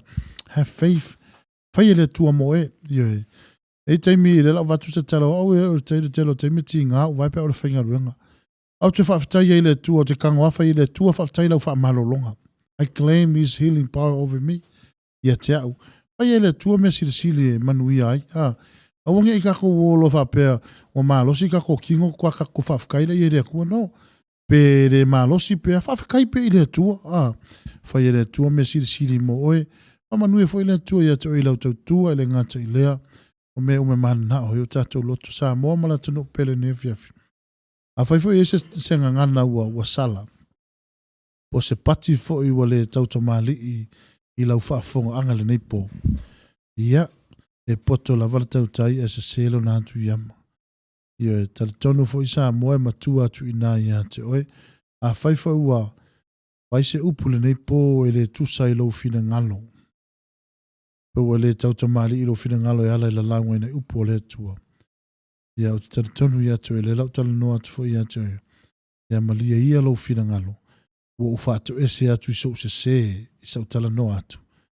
A whapea e te ti ngā, ma e sai ona le upo le atua.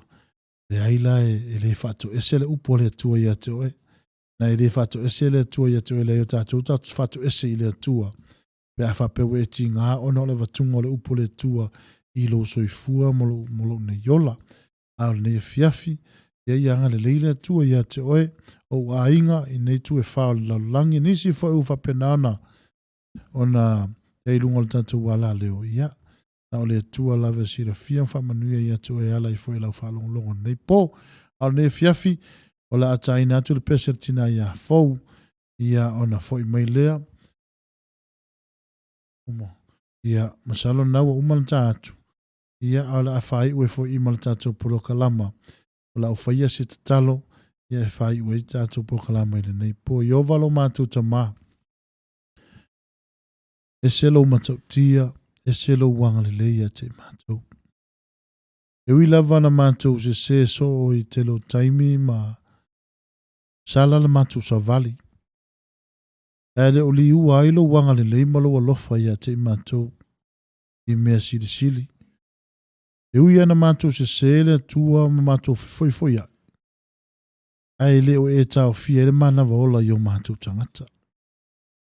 Lo e fo ai foi me tonu so mātou a inga tai to tas. Tai foi manatu e fo ai mo i mātou ma le poto ma le atamai. Ia awala tau tuina o lo fina ngalo. Au wha unga fo i le o mawai. Mātou te wha tai atua ia te oe. Tu i fo mātou tino le nei ele uma se mātou wanganga wha tai. Ia te oe lo mātou ta maa ona o au mea sili we whaia ia te mātou. A mātou toe tū ma toe tepa i la mataino nei la lolangi. E fua mai po le nei fwoi tau sanga. E o fua mātou loto i lau fua. E o fua mātou loto i lau lo wang le leima lau fsoswani a te mātou. Mātou ta talo. La mātou tu ua mata apele nei pole li i lungo le awala la mātou ia. O ia torevi inga ia te oe. Ona o loula wa suafa Yesu whamanuia le si ufonga le tai o fau ma le nei ala leo. Mai le taita e lona ta iulu se i o atu lawa se o pito i tito nei au whaasara lau. O ia torevi inga ia te oe le nei po. Ona o loula wa suafa Yesu o mātou wole ma mātou vala wai. Amene ma amene.